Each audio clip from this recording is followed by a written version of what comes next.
আসসালামু আলাইকুম। উপন্যাস আমৃত্যু ভালোবাসি তোকে, পর্ব ৯০। লেখনীতে সালমা চৌধুরী। নিজের সাজানো স্বপ্ন ভাঙার সাথে সাথে ভেঙেছিল তোমাকে দেখার সব আকাঙ্ক্ষা। নিজের আক্ষেপে নিজেই পুড়ছিলাম। কিছু সময়ের জন্য মনে হয়েছিল পৃথিবী ছেড়ে চলে যাই, কিন্তু শেষ সময়েও তোমাকে দেয়া কথাটা আমার কানে বাজছিল। আমাকে ছেড়ে যেতে পারবে না। সেই আদুরে আনন আমাকে মৃত্যুর দ্বার প্রান্ত থেকে টেনে এনেছিল। শুধুমাত্র তোমার কথা ভেবে নতুনভাবে নিজেকে তৈরি করেছিলাম। কিন্তু বুকে ছিল আকাশ সমান ভয়। বাসায় বিয়ের কথা জানালে তোলপাড় শুরু হবে এটা খুব ভালোই বুঝেছিলাম। তোমাকে নিয়ে আলাদা থাকার যোগ্যতাও আমার ছিল, কিন্তু তুমি যে আমার ছিলে না। তুমি এমনিতেই ৭-৮ বছর যাবৎ আমার সাথে কথা বলছিলে না। ওই অবস্থায় কোনো ক্রমে যদি শুনতে পারতে যে তোমার সাথে আমার বিয়ে হয়ে গেছে, তখন আব্বু চাচ্চু কি করতো জানি না, কিন্তু তুমি হয় আমাকে খুন করতে, নয়তো নিজে সুইসাইড করতে, আর না হয় লাস্ট অপশন ছিল ডিভোর্স। তোমার জেদকে আমি বরাবরই ভয় পাই, তবুও খুব ভয় পেয়েছিলাম তুমি ভুলক্রমে কিছু বললেও সেটা তুমি করেই ছাড়তে। বাসায় ফিরে ৩ মাস কিংবা ৬ মাসের মধ্যে বিয়ে করার স্বপ্ন আড়ালেই হারিয়ে গেল। সেই থেকে আমার আতঙ্ক শুরু হলো। তানভীর, রাকিব দুজনকে খুব জোর করে বললাম ভুল করেও যেন বিয়ের টপিক না ওঠাই, বিয়ের কথা যেন মন থেকে ভুলে যাই। অনাকাঙ্ক্ষিত কারণে ৬ মাস আগে দেশে ফিরলাম, তখন সব ভুলে তোমাকে আমার প্রেমে পড়তে বাধ্য করলাম। প্রতিনিয়ত নিজের আবেগকে নিয়ন্ত্রণ করে তোমাকে অনুভব করাতে লাগলাম। আলহামদুলিল্লাহ, বছর খানেকের মধ্যে আমি সফল হয়ে গেলাম। আমার অ্যাক্সিডেন্টের পর তোমার আবেগ জড়ানো কথাগুলো শুনে তোমার ভালোবাসার পুরোপুরি নিশ্চয়তা পেয়েছিলাম। বাসার পরিস্থিতি, তোমার পরিস্থিতি দেখে তখন দ্বিতীয়বার উপলব্ধি করেছিলাম আমি আবেগের বশে ঠিক কত বড় ভুলটা করেছিলাম। আম্মুর বারবার জানতে চাওয়া আমার কোনো পছন্দ আছে কিনা, আব্বুর একই প্রশ্ন পরোক্ষভাবে জিজ্ঞেস করা, সেই সাথে তোমার অতিরিক্ত আমি পাগল প্রায় হয়ে উঠেছিলাম। তখন বুঝেছিলাম আমার বাবা মা আমাকে খুব ভালোবাসে। তাদের ইচ্ছাশক্তি এতটাই প্রবল যে আমি চাইলে তারা পৃথিবীর সব কিছু আমার সামনে হাজির করতে পারি। সেখানে তোমাকে আমার সাথে বিয়ে দেওয়া তেমন কোনো বিষয়ই না, বরং তোমাকে চাইলে আব্বু আম্মু খুশিই হতো। কিন্তু ওনারা তো জানতো না যে আমি ওনাদের হৃদয় আগেই ভেঙে ফেলেছি। আর না তুমি কিছু জানতে। ওই পরিস্থিতিতে দাঁড়িয়ে আমার বিয়ের কথা বলাটা কোনোভাবেই সম্ভব ছিল না, আর না সম্ভব ছিল বিয়ের ঘটনা লুকিয়ে নতুন করে বিয়ে করা। তাছাড়া তখনও তোমার স্বপ্নের বাড়ি গিফট করা বাকি, তোমাকে মানসিকভাবে প্রস্তুত করাটাও বাকি ছিল। গত রমজানের আগে হুট করে সবার সামনে একদিন আমার বিয়ের কথা উঠল। তোমার আব্বু আগুনে ঘি ঢালার মতো কোথাকার কোন মেয়ের কথা বলল। আমি মেজাজ হারিয়ে বললাম ১ বছর বিয়েই করব না। আমি তাদের কিভাবে বোঝাতাম আমি যে তোমাকে বিয়ে করে ফেলেছি। তারপর রাকিবের বিয়ে ঠিক হলো, তখনও আব্বু আমাকে কথা শোনালো।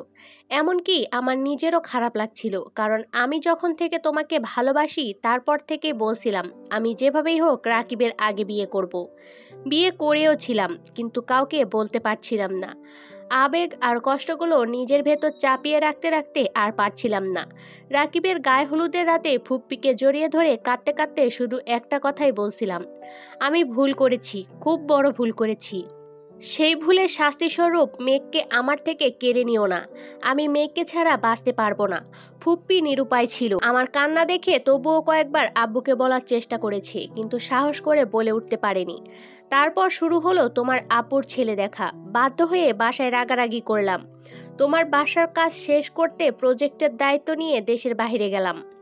বিয়ের কথা বাসায় বলার জন্য মানসিকভাবে প্রস্তুতি নিচ্ছিলাম। আমার পুরোপুরি টার্গেট ছিল ১ তারিখ তোমাকে প্রপোজ করব, রাতে বাসায় বিয়ের কথা বলবো। বাসায় মানলে ২ তারিখ ধুমধাম করে গায়ে হলুদ হবে, না মানলে তোমাকে নিয়ে বাড়ি ছাড়বো। মাঝখানে থেকে তুমি ৩ দিন আগে প্রপোজ করতে বের হয়ে সবকিছু এলোমেলো করে দিয়েছিলে। তবে যাই হোক, রবের কাছে হাজারো শুক্রিয়া, যে কোনো ঝামেলা ছাড়াই তোমাকে পেয়ে গেছি। মেঘ হতবিহ্বল পাথরের মতো বসে আবিরের মুখের পানে চেয়ে আছে। কিছু জিজ্ঞেস করা বা বলার ভাষা হারিয়ে ফেলেছে। আবির দেয়াল ঘড়ির দিকে তাকিয়ে সময় দেখল।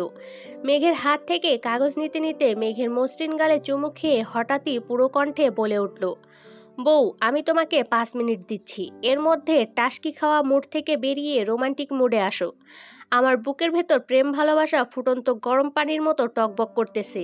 তুমি রোমান্টিক মুডে না আসলে আমার অন্তর পুড়ে ছারখার হয়ে যাবে। তুমি কি তাই চাও? মেঘ নির্বাক চোখে আবিরের দিকে তাকালো। আবির নিঃশব্দে হেসে চোখ টিপল। আবিরের নির্লজ্জ মার্কা কথা আর কাণ্ড দেখে মেঘ না পারতেও কিঞ্চিত হাসল। সকালে নাস্তার টেবিলে আবির আর মেঘ ব্যতীত সকলেই উপস্থিত। বন্যাও আজ সবার সাথে খেতে বসেছে। ইকবাল খান ধীর কণ্ঠে শুধালো, আবির আর মেঘ কি এখনো ওঠেনি? মালিহা খান মিমকে উদ্দেশ্য করে বলল, মিম দেখে আয় তো। মিম সঙ্গে সঙ্গে উঠে আবিরের রুমের দরজায় ডাকতে গিয়ে খেয়াল করলো দরজা খোলা। রুমে মেঘ আবির কেউ নেই। মিম রুমের ভেতরে ঢুকে ভালোভাবে দেখলো। সহসা বাহিরে এসে উচ্চস্বরে বলল, ভাইয়া আপু কেউই রুমে নেই। আলী আহমেদ খান সঙ্গে সঙ্গে তানভীরের দিকে তাকালেন। তানভীর আতঙ্কিত কণ্ঠে বলল, আমি সত্যিই কিছু জানি না। বন্যা ভ্রু কুঁচকে সন্দেহের দৃষ্টিতে তানভীরের দিকে তাকিয়ে আছে। তানভীর চোখ ঘুরিয়ে বন্যার চোখের পানে তাকিয়ে শুকনো ঢোক গিলল। বন্যা মুখ ফুলিয়ে আলগোছে ভ্রু নাচালো। তানভীর এমনভাবে ঠোঁট উল্টালো যেন সে কিছুই জানে না। মোজাম্মেল খান স্বাভাবিক কণ্ঠে বললেন, ওরা আর কোথায় যাবে, হয়তো ছাদে আছে। তানভীর ফোন বের করে আবিরের নাম্বারে কল দিল। আবির কল রিসিভ করে মৃদু হেসে পড়ল, আসসালামু আলাইকুম সমন্দি সাহেব। তানভীর গম্ভীর কণ্ঠে বলল, ওয়ালাইকুম আসসালাম। কোথায় তোমরা? পালাচ্ছি। মানে? তোদের অত্যাচারে অতিষ্ঠ হয়ে গেছি, তাই চলে যাচ্ছি। কিন্তু যাচ্ছ কোথায়? হানিমুনে। বউ ঘুমাচ্ছে, এখন রাখছি। আবির সঙ্গে সঙ্গে কল কেটে দিয়েছে। তানভীর ফোনের স্ক্রিনে তাকিয়ে চাপা নিঃশ্বাস ছাড়ল। চলন্ত ট্রেনের ঝাঁকি সাথে আবিরের অল্প বিস্তর কথার শব্দে মেঘ ঘুম ঘুম চোখে তাকিয়ে নিজেকে আবিরের কোলে আবিষ্কার করল। আবির মুচকি হেসে পড়ল, শুভ সকাল বউ। মেঘ আশেপাশে চোখ ঘুরিয়ে ভালোভাবে দেখে চিন্তিত স্বরে জানতে চাইল, আমরা কোথায় যাচ্ছি? কক্সবাজার। মেঘ প্রশস্ত নেত্রে আবিরের মুখের পানে তাকিয়েছে। আবির আলতো হাতে মেঘের চুলে হাত বুলিয়ে দিচ্ছে আর মিটিমিটি হাসছে। আবিরের দুষ্টুমিপূর্ণ হাসি দেখে মেঘের স্নেহব্যঞ্জক প্রদেশের একের পর এক আবেগপ্রবণ দৃশ্য মনে পড়তে শুরু করেছে। দীর্ঘায়ত গত রাত ছিল আবিরের উষ্ণ অনুরাগ প্রকাশের রাত। নিজের অন্তর্নিহিত আবেগ অনুভূতি জাহির করার রাত। অব্যক্ত অনুভূতি প্রকাশে চুল পরিমাণ কুঞ্জুসপনাও করেনি সে।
এত সময়ের মধ্যে বন্যা শুধু নিষ্পলক চোখে তানভীরের দিকে তাকিয়েই ছিল, মুখ ফুটে একটাও কথা বলেনি।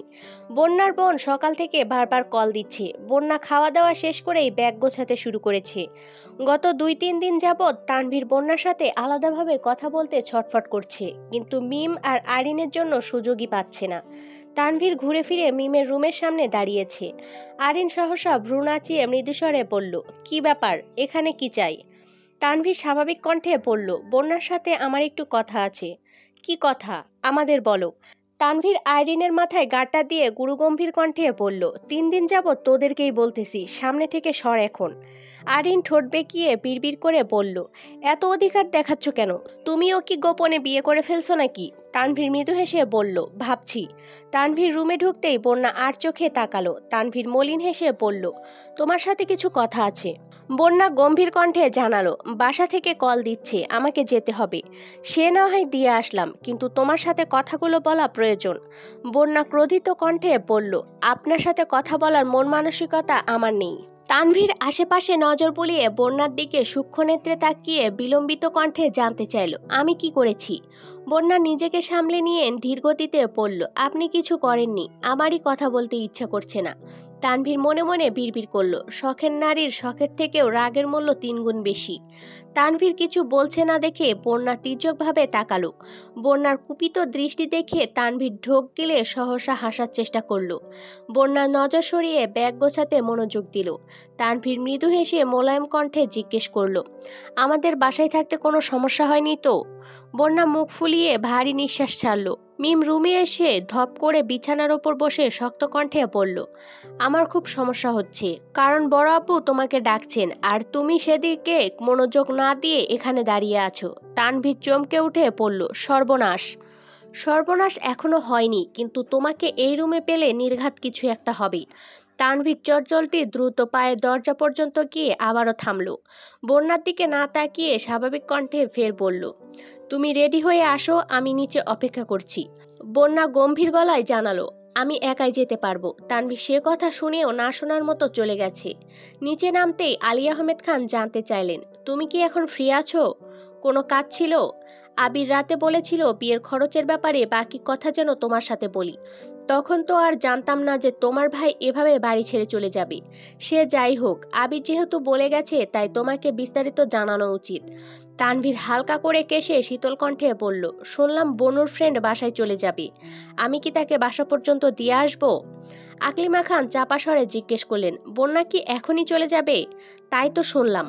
আকলিমা খান সঙ্গে সঙ্গে হালিমা খানের রুমে চলে গেছেন। মেহমানদের জন্য গিফট কেনার দায়িত্ব হালিমা খান আর আকলিমা খানের ছিল। আলী আহমেদ খান স্বাভাবিক কণ্ঠে বললেন, ঠিক আছে, তাকে বাসা পর্যন্ত আগে দিয়ে আসো, পরে না হয় আলোচনা করা যাবে। আর হ্যাঁ, সাকিবকেও সাথে নিয়ে যেও। জি আচ্ছা। তানভীর আর সাকিব বাসার বাহিরে দাঁড়িয়ে নিজেদের মতো কথা বলছে। বন্যা সবার থেকে বিদায় নিয়ে বেরিয়ে আসছে। বন্যাকে দেখেই সাকিব মৃদুস্বরে বলল, আসসালামু আলাইকুম। ওয়ালাইকুম আসসালাম।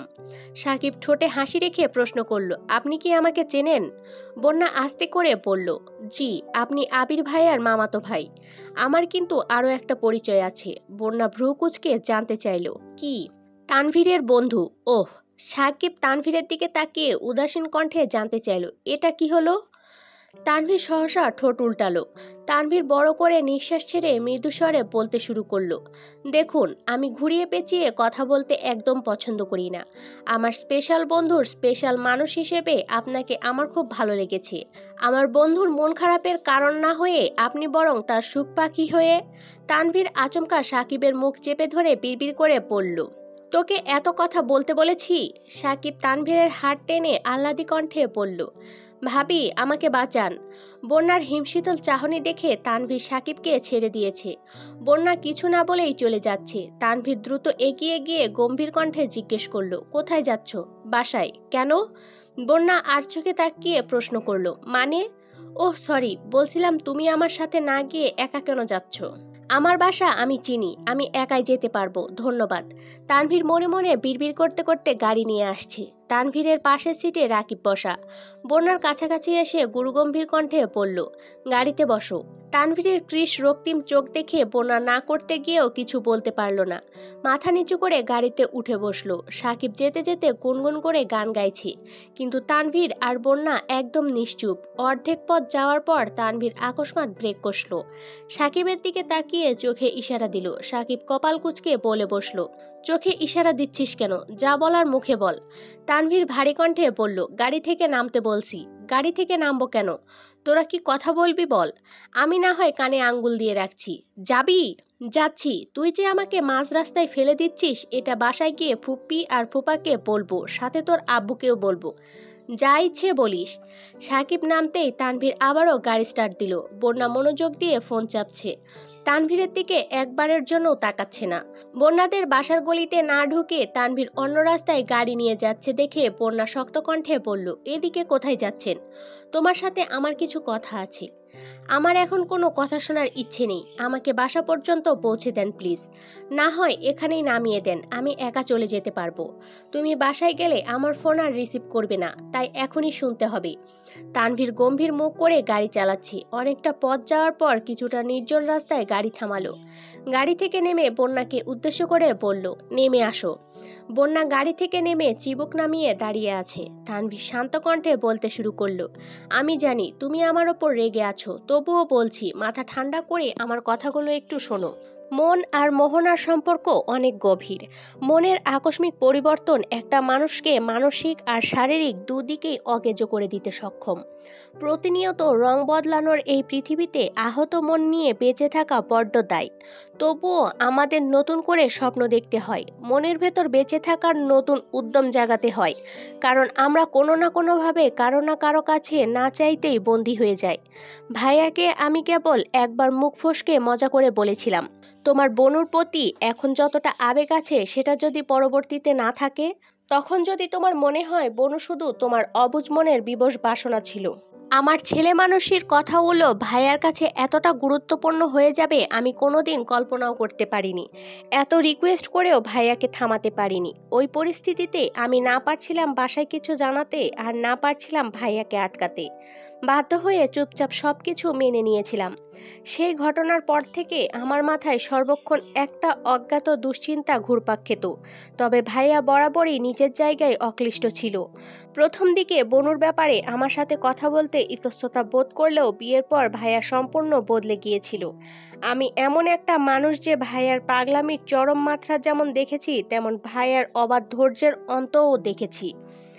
12,000 কিলোমিটার দূরে থেকেও একটা মানুষ আরেকটা মানুষকে ঠিক কতটা ভালোবাসতে পারে, এটা ভাইয়াকে না দেখলে হয়তো আমি বিশ্বাসই করতাম না। একটা সময় পর্যন্ত আমি খুব ভয় পেতাম। ভাই হয়ে একমাত্র বোনের ব্যাপারে এত বড় সিদ্ধান্ত একা নিয়েছি বলে নিজেকে নিজে খুব দোষারোপ করতাম। কিন্তু এখন আমি গর্ব করে বলতে পারি, আমি আমার বোনের জন্য বেস্ট সিদ্ধান্তটাই নিয়েছিলাম। হয়তো ভাইয়ার বিয়ে করার সময়টা ভুল ছিল, কিন্তু নিয়তে কোনো ভুল ছিল না। ভাইয়া বোনকে সবসময় বউয়ের মর্যাদায় দিয়ে এসেছে। বন্যা, তুমি বিশ্বাস করবে না, ভাইয়া কত রাত নির্ঘুম কাটিয়েছে, কত রাত বনুর জন্য সীমাহীন কেঁদেছে। বাসায় ফিরে প্রথম প্রথম বনুর চোখের দিকে তাকাতে পারতো না। বনুর সাথে 2 মিনিট ভালোভাবে কথা বলতে পর্যন্ত পারতো না। ওই পরিস্থিতি থেকে নিজেকে সামলে স্বাভাবিক জীবনে এসেছে। নিজেকে প্রতিষ্ঠিত করার জন্য অদৃশ্য জেদকে কাজে লাগিয়েছে। এই সব কিছু তো ভাইয়া করলো, কিন্তু আমি আমার ভাইয়ের জন্য কি করলাম? উত্তর ছিল কিছুই না।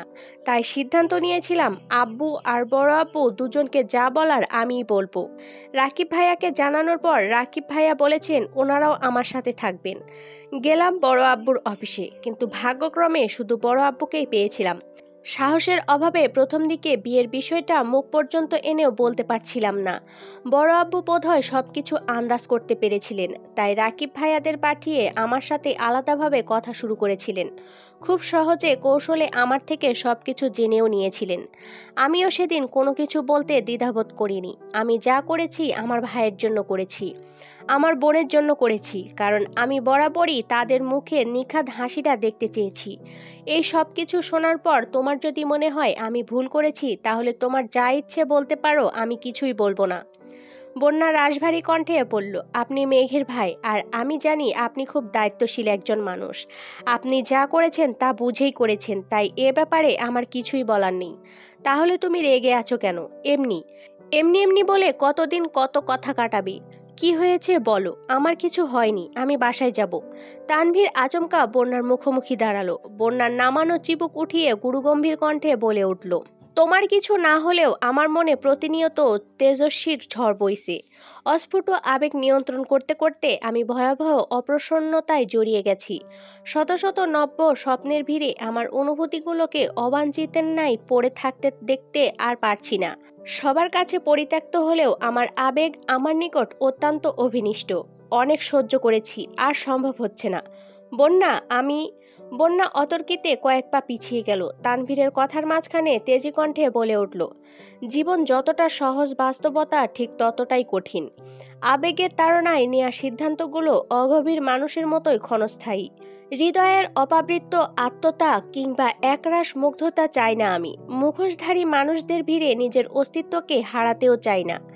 এত উচ্চাকাঙ্ক্ষী জীবন চাই না আমি, যেই জীবনে অনাকাঙ্ক্ষার পরিসমাপ্তি ঘটার সঙ্গে সঙ্গে আমার মনটাও তিক্ততায় ছেয়ে যাবে। আমি বাস্তবতাকে আঁকড়ে ধরে বাঁচতে চাই। অতি সাধারণ একটা জীবন চাই। আপনার আবেগ অনুভূতিকে অবজ্ঞা করার সাধ্য আমার নেই। তাই ভালো হয় যদি আপনি আমাকে কোনো কিছুই না জানান। তানভীর নির্বাক চোখে চেয়ে আছে। বন্যার মুখের কাঠখোট্টা কথাতে তানভীর বাকরুদ্ধ হয়ে গেছে। হৃদয় অঙ্গনের উথাল পাতাল ঢেউয়ে শ্বাস এলোমেলো হয়ে যাচ্ছে। সর্বশক্তি দিয়ে নিজেকে ধাতস্থ করার চেষ্টা করলো। বন্যার দিকে তাকিয়ে কাটকাট গলায় বলল, তুমি মেয়ে ভীষণ নির্দয়া। যতটা সুকৌশলে আমার অনুভূতিগুলোকে উপেক্ষা করলে, কৌশল আমার নিপাতেও প্রয়োজন হতো না। বন্যা দীর্ঘ নিঃশ্বাস ছেড়ে ফের বলতে শুরু করলো, আমাদের মধ্যবিত্ত পরিবার, তাই স্বপ্নগুলো আমাদের মতোই মধ্যবিত্ত। আপনাদের মতো অনাবশ্যক চিন্তাভাবনা কখনোই করি না আমরা। বিলাসবহুল জীবনযাপন আমার নিকট কেবলই দুঃস্বপ্ন। ঘুম ভাঙলে যার অস্তিত্বও মস্তিষ্কে থাকবে না। আমার আব্বু একা চাকরি করে আমাদের 3 ভাই বোনকে অনেক কষ্ট করে বড় করেছেন। আব্বুর কষ্টের প্রতিদান রূপ আমরা কি দিতে পেরেছি? উত্তরটা আপনারই মতো, কিছুই না। আপু অনেক চেষ্টার পর একটা জব পেয়েছে। আব্বু আপুর জন্য পাত্র খুঁজছে, যার বিশেষ কিছু গুণাবলী থাকা আবশ্যক। তার মধ্যে মন মানসিকতার সাথে সরকারি চাকরিটাও গুরুত্বপূর্ণ ভূমিকা পালন করছে। আপনাদের পরিবারের মতো আমাদের পরিবার কখনো ছিল না, আর হবেও না। আপনাদের বাসায় আবির ভাইয়ার যোগ্যতার থেকেও ভালোবাসাকে বেশি গুরুত্ব দেয়া হয়েছে। আজ আবির ভাইয়া বেকার থাকলেও পরিবার ঠিকই সাপোর্ট করত, কিন্তু আমার পরিবার এমন কিছুই করবে না। কারণ একটাই, আমরা মধ্যবিত্ত। আমরা আবেগে গা ভাসাতে চাইলেও বাস্তবতা আমাদের ভুলগুলো চোখে আঙুল দিয়ে দেখিয়ে দেয়। আমি অপ্রকাশিতভাবে হলেও আব্বুর কাছে প্রতিজ্ঞাবদ্ধ। আপনার লাইফস্টাইল আপনাদের কাছে খুব স্বাভাবিক হলেও আমাদের কাছে, বিশেষ করে আব্বুর কাছে, খুব অস্বাভাবিক। আমি বাস্তবতা ভুলে আবেগের কাছে বন্দী হতে পারবো না। আমি কি বলতে চাচ্ছি আশা করি আপনি বুঝবেন। তানভীরের অন্তঃসহ বিস্ফোরিত দুচোখ ভেতরে ভেতরে জ্বলছে। মানুষের হৃদয়ের খুব দুর্বল, প্রিয় মানুষের অতি সামান্য কথাতেও হৃদয় ভেঙে চূর্ণ বিচূর্ণ হয়ে যায়। বন্যার কথায় তানভীরের হৃদয় নিরাঙ্গর ব্যথাগুলো ভেতরটাকে বড্ড পোড়াচ্ছে। মনের ভিতর উদ্দীপ্ত প্রেমানুভূতি অচিরেই পুড়ে উদ্ধত্ত ছাই হয়ে গেছে। তানভীর চোখ ভরা ব্যগ্রতা আড়াল করে চুপচাপ গাড়ি স্টার্ট দিল। বন্যা তথস্ত্র পায়ে এগিয়ে গাড়িতে বসলো। বাকি রাস্তা কেউ কারোর সাথে একটা কথাও বলেনি। অন্যান্য দিন বন্যাকে বাসার সামনে নামিয়ে তানভীর কিছুক্ষণ অপেক্ষা করে, তবে আজ সেটাও করেনি। মোখলেস মিয়ার সাথে দেখা পর্যন্ত করেনি। 10 থেকে 11 ঘন্টার জার্নি শেষে আবির আর মেঘ কক্সবাজারে পৌঁছেছে। সমুদ্রের কাছাকাছি একটা রিসর্ট আগে থেকে বুক দেয়া ছিল, সেখানেই উঠেছে। আবির কোনো রকমে ফ্রেশ হয়ে লম্বা ঘুম দিয়েছে। গত 1 সপ্তাহের ছোটাছুটি, অতিরিক্ত দুশ্চিন্তা, নির্ঘুম রাত কাটাতে কাটাতে আবির ক্লান্ত হয়ে গেছে। মেঘও ঘুমিয়েছিল, তবে ঘণ্টাখানেক পরেই মেঘের ঘুম ভেঙে গেছে। অর্ধ ঘুম থেকেই পেটের ওপর আবিরের শক্ত হাতের কোমল স্পর্শ অনুভব করতে পারছিল। মেঘ আর চোখে আবিরকে এক পলক দেখে আবিরের হাতটা পেটের ওপর থেকে সরিয়ে ওয়াশরুমে চলে গেছে। হাত মুখ ধুয়ে রুমে আসতেই নজর আটকায় আবিরের পরিশ্রান্ত আদলে। মেঘ অবাক চোখে আবিরের দিকে চেয়ে আছে। পুরুষের কখনো রূপের প্রয়োজন হয় না, শুধু প্রয়োজন হয় মায়ার। মেঘ আবিরের মায়ায় জড়িয়ে গেছে, যে মায়া আমৃত্যু কাটাতে পারবে না। আবির নামক শখের পুরুষ এখন একান্ত মেঘের হয়ে গেছে, যে পুরুষে অন্য কোনো নারীর অস্তিত্ব নেই। আবিরের মায়াবী আদলে স্থির দৃষ্টিতে চেয়ে আছে। মেঘের রন্ধে রন্ধে প্রেমানুভূতি জাগ্রত হচ্ছে।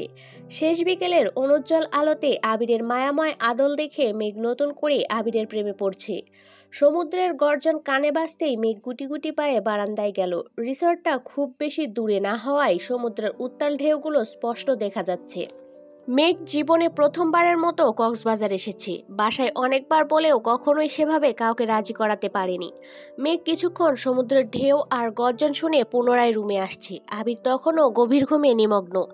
কি করবে বুঝতে না পেরে মেঘ বিছানার পাশে বসলো। আবিরের উন্মুক্ত শরীর, গলার কিছুটা নিচে কালো তিলটা জ্বলজ্বল করছে। মেঘ কিছুক্ষণ মুগ্ধ চোখে চেয়ে থেকে আচমকায় সদাশয় হাসল। হাসির সাথে লজ্জা আড়াল করতে সহসা দু হাতে মুখ লুকিয়ে ফেলেছে। কয়েক সেকেন্ড সময় নিয়ে ধীরগতিতে নিঃশ্বাস ছেড়ে দু আঙুলের ফাঁক দিয়ে আবারও আবিরকে দেখতে লাগলো। আবিরের মতো মেঘেরও আজ বলতে ইচ্ছে করছে, আমার মনের রাজকুমার আজ আমার হৃদয়ে স্ফুরিত উত্তাপ ছড়াচ্ছে। আবির ঘুমের মধ্যেই পাশে হাত রেখে মেঘের উপস্থিতি বোঝার চেষ্টা করছে। দু তিনবার হাত রেখে মেঘকে না পেয়ে ঘুমের মধ্যেই কপাল কুঁচকে নিভু নিভু চোখে তাকালো। মেঘের ঠোঁটের কুহকিনী হাসি দেখে আবির আনমনে হেসে উঠল। আবিরের হাসি দেখেই মেঘ থম্মত খেয়ে বিছানার পাশ থেকে উঠে যেতে চাইল। আবির আচমকা একটানে মেঘকে নিজের সাথে জড়িয়ে নিল। আতঙ্কে মেঘ দু চোখ বন্ধ করে ফেলেছে। আবির এক হাতে মেঘের পিঠ বরাবর জড়িয়ে ধরে আছে, অন্য হাতে মেঘের কপালে পড়ে থাকা চুলগুলো কানের পাশে সরাতে সরাতে নিরুদ্যম কণ্ঠে বলল, আর কতদিন এভাবে লুকোচুরি করবে?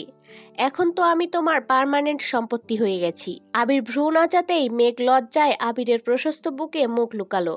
আবির দু হাতে মেঘকে শক্ত করে জড়িয়ে ধরে কানের কাছে বিড়বিড় করল, তুমি এত লজ্জা পেলে আহিয়া আসবে কেমন করে? মেঘ কর্কশ কণ্ঠে বলল, ইস, ছাড়ুন আমাকে। তুমি কি জানো তোমার হাসিটা ভয়ঙ্কর রকমের সুন্দর, আর সেই হাসি দেখলেই আমার মনে শুধু প্রেম প্রেম ফিল হয়।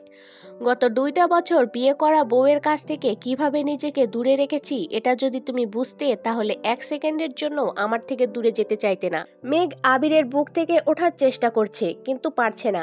মেঘ বাধ্য হয়ে ভীত কণ্ঠে ফের অনুরোধ করলো, ছাড়ুন। আবির ধীর কণ্ঠে শুধালো, মনের ভেতর যে আগুন জ্বালিয়েছ সেই আগুন নিভাবে কে শুনি? মেঘ হতবিহ্বল আবিরের বলা প্রতিটা বাক্য নির্লজ্জতার পরিচয় দিচ্ছে। মেঘ বলার মতো কোনো কথাই খুঁজে পাচ্ছে না। আবির মোলায়েম কণ্ঠে ডাকলো, বউ। মেঘ নিশ্চুপ হয়ে আবিরের বুকের উপর শুয়ে আছে। আবির পুনরায় ডাকলো, ও বউ। মেঘ মৃদুস্বরে বলল, আবির সহসা মেঘকে বিছানায় শুয়ে কাত হয়ে মেঘের মুখের ওপর ঝুঁকে আলতোভাবে মেঘের কপালে কিস করলো। মেঘের চোখে চোখ রেখে নিজের ঠোঁট ইশারা করে আদুরে কণ্ঠে বলল, I want a deep kiss. মেঘ বিরস কণ্ঠে বলল, আমি পারবো না। কেন? আমার লজ্জা লাগে। আবির উদাস ভঙ্গিতে বলল, আমার লজ্জা লাগছে না কেন? কারণ আপনি নির্লজ্জ। আবির ঠোঁট বেঁকিয়ে হেসে কোমল কণ্ঠে বলল, আমি না হয় নির্লজ্জ, বেহায়া। আপনি তো খুব লজ্জাবতী। তা একটা অসহায় ছেলের অসুস্থতার সুযোগ নিয়ে তাকে কিস করার সময় আপনার লজ্জা কোথায় জমা দিয়ে আসছিলেন? মানে আমি কাকে কিস করেছি? আমি যখন জ্বরের ঘোরে পড়েছিলাম তখন আপনি আমার অসহায়ত্বের সুযোগ নিয়েছিলেন। এখন সবকিছু ভুলেও গেলেন? বাহ ম্যাডাম, বাহ। মেঘ প্রশস্ত নেত্রে তাকিয়ে আতঙ্কিত কণ্ঠে শুধালো, আপনি সেদিন টের পেয়েছিলেন? আবির মুচকি হেসে বলতে শুরু করলো, আম্মুর পরে তুমি একমাত্র নারী যার গায়ের গন্ধ আমি উপলব্ধি করতে পারি। তুমি নিঃশব্দে আমার পাশ ঘেঁষে গেলেও আমি নিগুড় ঘুম থেকে সেটা অনুভব করতে পারি। তুমি দূর থেকে এক পলক তাকালেও আমার হৃদয় আর মস্তিষ্ক সদা জাগ্রত হয়ে ওঠে। তোমার স্পর্শে আমার শরীরের প্রতিটা শিরা উপশিরায় রক্ত সঞ্চালন তীব্র থেকে তীব্র হতে শুরু করে। তোমাকে আগেও বলেছি আমি নিঃশ্বাসের শব্দে তোমার অস্তিত্ব উপলব্ধি করতে পারি। তুমি আমাকে কিস করবে আর আমি সেটা বুঝতে পারবো না? কিভাবে ভাবলে তুমি? মেঘ শুকনো মুখে ঢোক গিলে মোলায়েম কণ্ঠে বলল, সরি। ধুর পাগলি, ভালোবাসায় সরি টরি সব মূল্যহীন। ভালোবাসায় কেবল ভালোবাসায় অর্থবহ। আবির পুনরায় নিজের ঠোঁট ইশারা করলো। মেঘ ওষ্ঠ উল্টে অসহায় মুখ করে তাকিয়ে আছে। আবির ভ্রু নাচাতেই মেঘ এক হাতে আবিরের চোখ ঢেকে তড়িৎ পেকে আবিরের ঠোঁটে কিস করলো। আবির গলার স্বর উঁচু করে বলল, এটা কি ছিল? কারেন্টে শক খেলেও বুঝতে কয়েক সেকেন্ড সময় লাগে, অথচ তুমি 1 সেকেন্ড সময়ও নিলে না। মেঘ কথা কাটাতে অন্যদিকে তাকিয়ে চাপা স্বরে বলল, চলুন সমুদ্রে যাই। আগে আমার ইচ্ছে পূরণ করবে, তারপর ঘুরতে নিয়ে যাব, নয়তো চাবি ছুঁড়ে ফেলে দিব। মেঘ আকুল কণ্ঠে বলল, এখন না প্লিজ। আবির ঠোঁট কামড়ে হেসে আহ্লাদি কণ্ঠে বলে উঠল, এখনই প্লিজ। আবির অনুরাগের সাগরে মেঘের আকুতি অচিরেই ব্যর্থ হলো। মেঘের সর্বাঙ্গে আবিরের উষ্ণ সোহাগের নিশান, অনুভূতির রাজ্যে শানিত নিঃসঙ্গের আভাস। আবিরের আবেগপূর্ণ অপ্রতীয়মান আবেশে কেটে গেল আবারও কিছুটা মুহূর্ত। আবিরের প্রণয়ের পরিণীতা এখন পূর্ণতা লাভ করেছে। পরিতোষ আর লজ্জায় মেঘের ফর্সা আদল রক্তিম বর্ণ ধারণ করেছে। আবিরের তপ্ত ভালোবাসার সমাপ্তি ঘটতে প্রায় সন্ধ্যা হয়েছে। বন্যা সারাদিন যাবৎ মন খারাপ করে বসে আছে। দুশ্চিন্তায় খায়নি কিছু। মেঘের আবদার আর নিজের আবেগের বশবর্তী হয়ে তানভীরের প্রতি না চাইতেও খুব বেশি আবেগপ্রবণ হয়ে গিয়েছিল। মেঘদের বাসার পরিস্থিতি দেখে সেই আবেগ এখন আতঙ্কে রূপ নিয়েছে। ইদানিং মেঘের ব্যস্ততার কারণে তানভীরের বিষয়ে বন্যার সাথে তেমন কথাও হয়নি। তানভীরের রাজনীতি ছাড়া চাকরির প্রস্তুতি বিষয়ক কোনো কথাই বন্যা জানে না। বন্যা তানভীরকে মুখ ফুটে সরাসরি চাকরির কথা বলতেও পারছে না, আবার নিজের আবেগকে নিয়ন্ত্রণও করতে পারছে না। তাই বুঝে না বুঝে তানভীরের সাথে রিয়াক্ট করে ফেলেছে। সেসব ভেবেই এখন খারাপ লাগছে। না পারছে তানভীরকে কল দিয়ে ভালো মন্দ জিজ্ঞেস করতে, আর না পারছে দুপুরের ঘটনা ভুলতে। হঠাৎ হৃদ এসে দরজায় দাঁড়িয়ে আস্তে করে ডাকলো, আপু। কি, তোমার কি মন খারাপ? না। কেন? স্পষ্ট দেখা যাচ্ছে তোমার মন খারাপ। বন্যার চোখ মুখ মুছে শান্ত কণ্ঠে জানতে চাইল, কিছু বলবি? হ্যাঁ, বল। মেঘ আপুকে একটা কল দাও, আপুকে অভিনন্দন জানাতে হবে। মেঘ বাসায় নেই, এখন অভিনন্দন জানাতে হবে না। মেঘ আপু কোথায় গেছে? কক্সবাজার। কি? আপু কক্সবাজার গেছে? হ্যাঁ, চলো আমরাও যাই।